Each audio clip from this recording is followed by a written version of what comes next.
네, 소개 말씀 감사드립니다. 삼성서울병원 순환기내과 특히 중재시술 파트에서 근무하고 있는 최기용이라고 합니다. 먼저 이게 좋은 심포지움에 초대해 주신 선생님들께 너무 감사드리고, 제목을 처음에 제가 보고 카테터 베이스드 인터벤션이 뭘까를 좀 고민했었습니다. 그래서 그 고민한 흔적들을 조금 처음에 서두에 좀 보여드리고 주로 케이스 위주로 프레젠테이션을 좀 해보고자 합니다.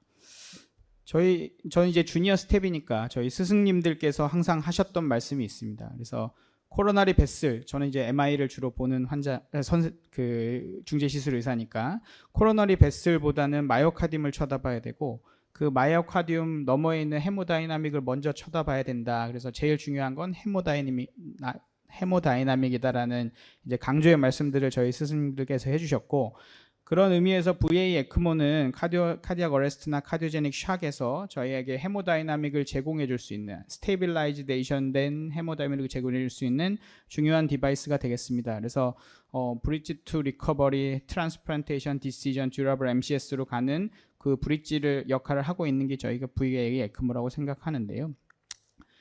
이거는 올해 이제 저희 유러피안 저널 오브 하트페일리어의 그 빅데이터를 이용해서 저희가 카디오제닉 샥의 에티올로지별로 아웃컴이 어떻게 다른지를 좀 퍼블리시했던 논문인데요. 거기에 이제 제가 이제 카테터 베이스드 인터벤션이니까 우리가 할 수 있는 카테터 베이스드 인터벤션이 뭐가 있을까를 좀 생각해 봤습니다.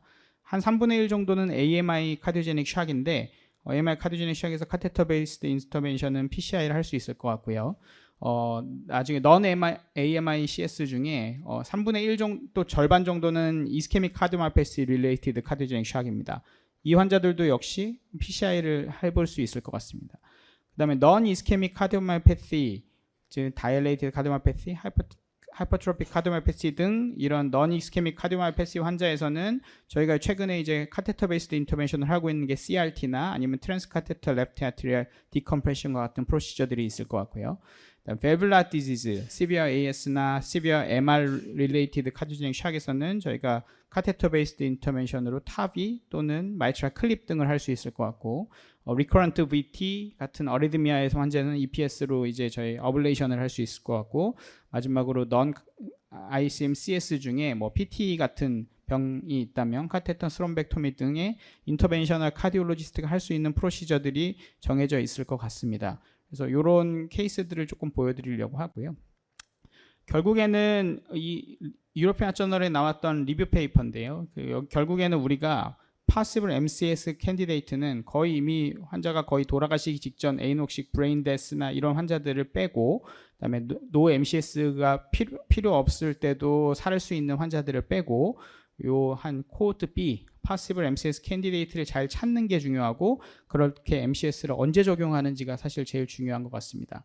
그래서 저희 병원 데이터로 MICS에서 그 ECPR을 하면서 에크모를 넣었던 환자들을 제외하고, 에크모를 그 리바스큘레이션 전에 넣은 것과 리바스큘레이션 후에 넣은 것의 아웃컴을 비교해 봤을 때도 확실히 그 리바스큘레이션 전에 에크모를 미리 넣고 헤모다이나믹 스테빌라이제이션을 시키고 나서 PCI를 하는 게 환자의 아웃컴을 더 좋게 했다는 보고를 했었고요. 저희가 멀티센터에서 모았었던 레스큐 레지스트리를 가지고, 이거는 올 코즈 CS를 모았던 레지스트리인데, 여기에서도 earlier ECMO 서포트가 클리니컬 아웃컴 호전시킨다라는 논문을 잭인터벤션에 발표한 바가 있습니다.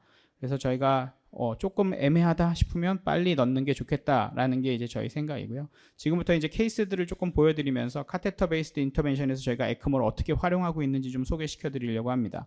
54세 남자 환자였고 아우라바 하스피탈 카디악 어레스트로 왔는데, 그 119에서 DC 카디오 버전 한 5번 이제 하고 RSC가 된 상태로 응급실로 내원했습니다. 응급실 내원했을 때 이니셜 바이탈 사인이 90에서 45 정도였고, 당시 락테이트는 14.5였고, 그 ECG를 보면 좀 비자합니다. 그 QA부가 안테리어에는 다 생겨 있고, 인페리어는 ST 엘리베이션이 보이고 있고, 1AVL에 ST 디프레션이 있어서 MI 멀티베슬 MI인가? 라는 생각을 가지고 저희가 프라이머리 PCI를 시행했습니다.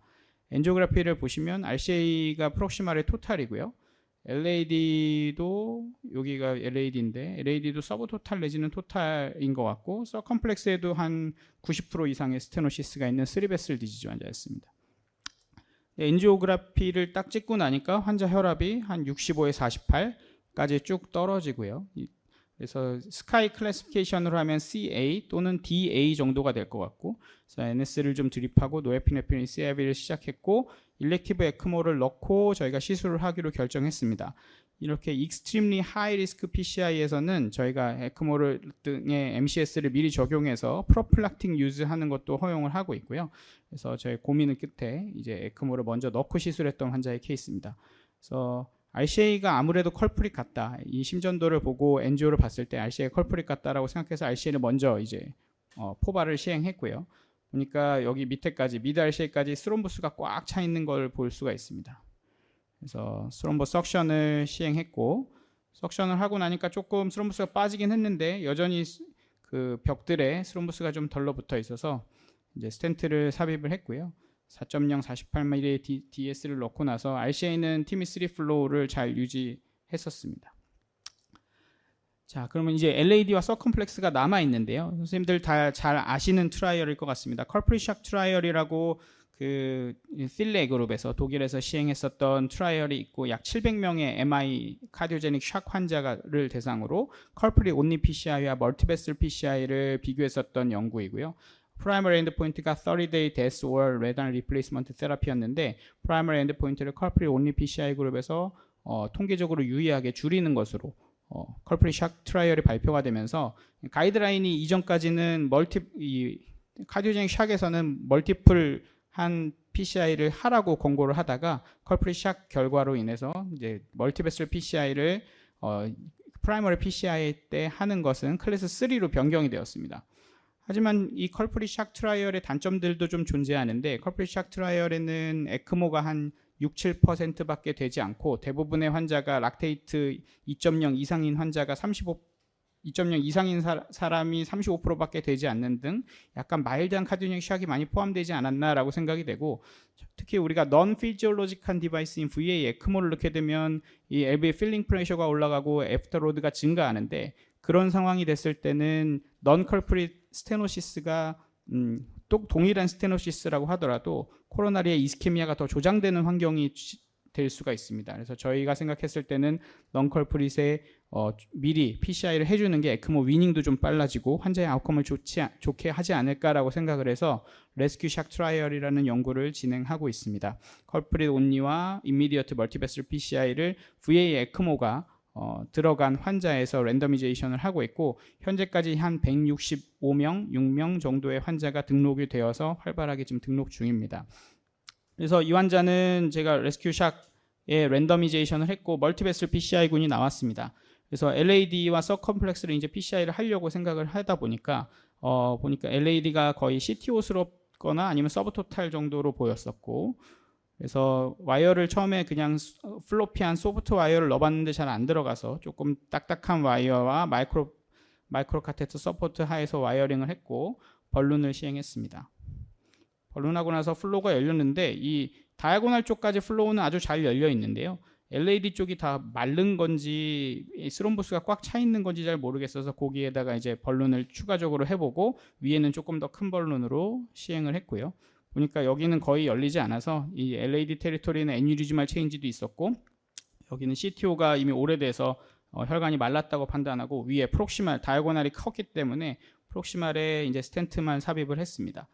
그리고 나서 다이아고널 플로우까지는 잘 열린 것을 확인했고, 그다음에 서컴플렉스도 병이 꽤 심했기 때문에 이쪽도 이제 스텐트 넣기는 조금 너무 버든이 헤비할 것 같아서 저희가 포발을 하고 요즘에 이제 많이 치료하고 있는 드럭 코티드 벌룬으로 치료를 하고 이게 파이널 엔지오그래피가 되겠습니다. 그래서 3베슬의 모두 컬프릿은 RCA이고 넌 컬프릿인 LAD와 서컴플렉스의 3베슬 PCI를 시행하였고요.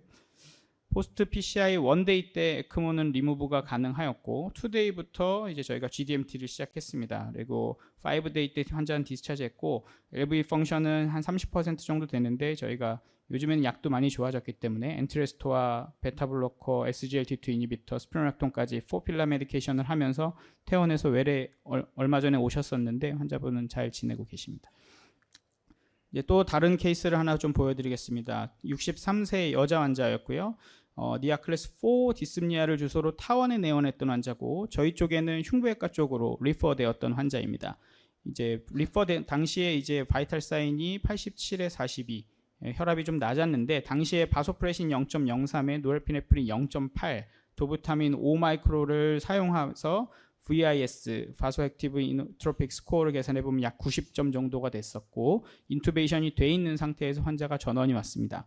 그래서 환자의 브리프 히스토리는 이젝션 프랙션이 한 20% 정도 되고 바이커스피드 에어틱 밸브의 시비어 AS였고 63세 여자 환자인데 당시에 이제 타원에서 이제 수술을 하자고 권유했었는데 환자가 무섭다는 이유로 수술을 거부했었던 환자고 그러다가 이제 카디오제닉 샥이 발병해서 저희 쪽으로 이제 리퍼를 왔었던 환자인데요. 그래서 환자 이제 오자마자 환자 바이탈이 너무 안 좋고 VIS가 너무 높기 때문에 VA 에크모를 좀 넣고 코로나 엔지오그라피를 좀 해달라는 저희한테 연락을 주셔가지고 흉부외과에서 연락을 주셔서 저희가 이제 나갔습니다. 근데 이제 제가 이제 나가서 저희 팀을 부르는 상황에서 한 10분 정도 지나고 A라인을 넣었더니 BP가 한 51에 47까지 떨어졌고 EKG 리드미 HR 플러터가 생기면서 그때 이제 타원에서 아미오다닌 CRV를 쓰면서 온 상태였는데 플러터의 레이트가 4대1 컨덕션이 되면서 레이트가 늘어지면서 BP가 떨어져서 스카이 클래시피케이션상 E 스테이투스로 판단이 됐고 이니셜 락테이트가 11.9여서 저희 캐스랩까지 옮기기는 좀 어렵겠다라고 생각해서 배드사이드에서 에크모를 시행했습니다.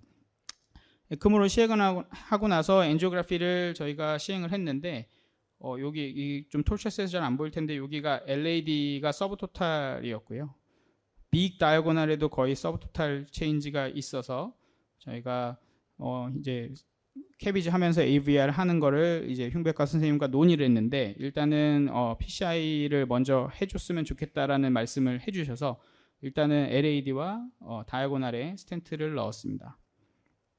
스텐트를 넣고 나서 이제 에크모가 들어간 상태니까 저희가 메디컬 매니지를 시작했는데요. 락테이트가 이제 점점점 떨어지는데 아무래도 그 빌리루빈도 아직 올라가 있고 CRRT도 시행해야 되는 상태가 유지가 됐었고 당시 에코를 보면 바이커스피드 밸브의 시비어 AS가 의심이 되고 LV 펑션이 한 15%에서 20% 정도 유지가 되는 상태였습니다. 그리고 에크모를 조금 유지하고 있는 와중에 풀모너리 이디마가 프로그레션했고 에어티 밸브가 아무래도 안 열리다 보니까 풀모너리 이데마가 프로그레션했고 그래서 이제 LA 벤팅을 시행했습니다. 벤팅 캐뉼라를 넣고 엑스레이는 좀 호전이 되었는데 이제 엑스플랜을 결정을 해야 되는데 지금 이제 막 PCI를 했었고 AVR 하기에는 너무 환자가 리스크가 크다. 그래서 타비를 하는 게 어떻겠냐라는 의견을 주셔서 저희가 타비를 하기로 결정을 했습니다. 그래서 에크모를 넣은 상태로 CT 엔지오를 촬영을 했고요.